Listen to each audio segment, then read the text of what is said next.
So this is a Chrysler 300 from 2005, and from what the thing says, it's the Hemi. So let's hurry up and open it, because I am genuinely curious on why they chose to make this.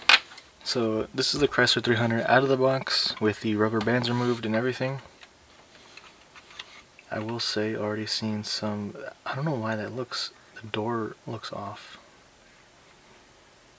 But that might just be the line. I don't think this back door opens. Yeah, I don't think the back door opens. So my question out of all of them is why they decide to make this, because it's such like a random car to choose. Out of all the cars in the world, they chose to do, and it was a Chrysler 300, which, you know, I know there's a, oh, there's a sticker right here. I know there's a bunch of people out there that owned one, or knew somebody that owned one, etc. like that.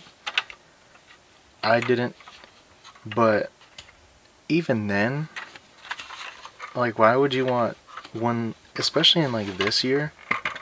Because in my opinion, I think this year's kind of like ugly. It's like trying to be a Rolls Royce, but it's just not it. Pretty hefty though. But why in green? Why is the color they choose was green?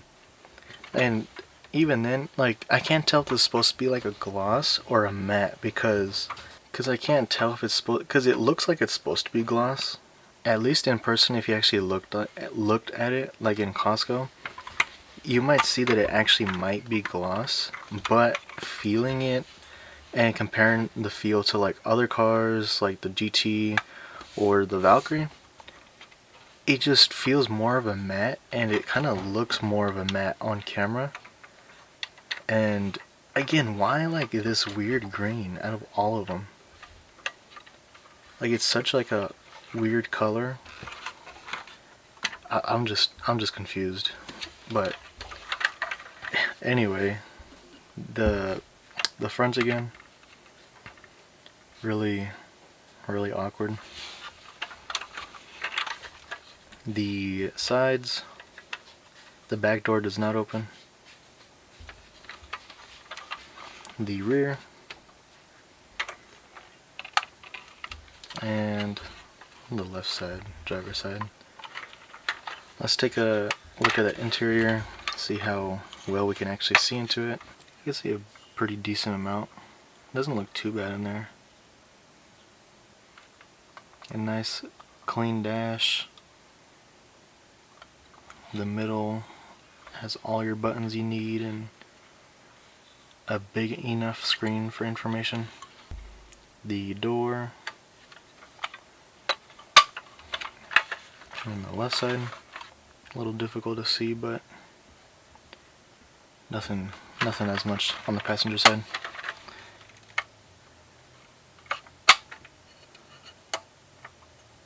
A little awkward on the door right here.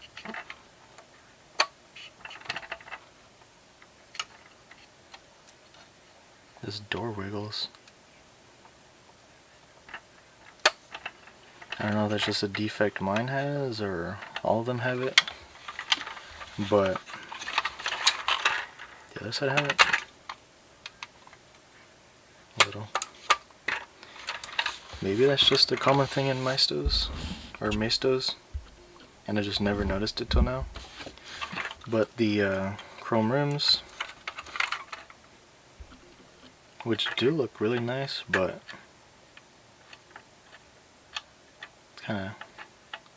kinda eh. The underside, a lot of chrome on the bottom, not a whole lot of detail though compared to other cars, but not too bad. Again, this is a Chrysler 300.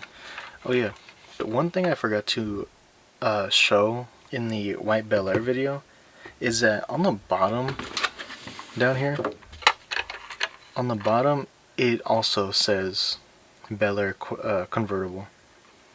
I completely forgot to show that because I was filming it really early in the morning. I did sound a little tired in the video, but I did see how later when I was putting it back, how on the bottom it said Bel Air convertible, even though it's a coupe.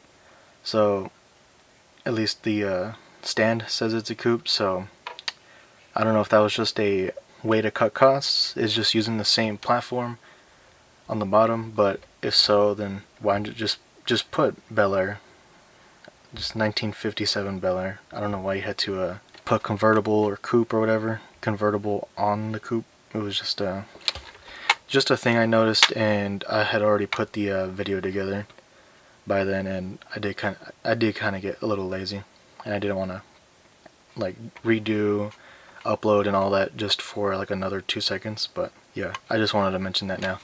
But this is the Chrysler 300 video, so let's just keep going with it. The big ol' Hemi engine. If a Chrysler 300 V8 being sold today would be almost $100,000. Because he just has to be now for some reason. But the trunk, decent amount of space back here. Put some screws, put some other stuff you want to hide out in your green Chrysler 300. But honestly, I think that's it for the Chrysler 300. There really isn't much else to talk about it. Like, even the back seats are just really hard to see from the window, but it's just a simple back seat. It's honestly, it's just a simple car, man. Like, it's just a Chrysler 300. I don't know why they made this. That's like my biggest question, is why they made this. The second one, why did they make it in this color? Like, even a gray. I feel like all Chrysler 300s were made in like gray or like a silver. Why didn't they just do it in that? Like, this is a really awkward color for it to be in. I'm just genuinely curious why they did it. Other than that, that's about it for this video, and thanks for watching.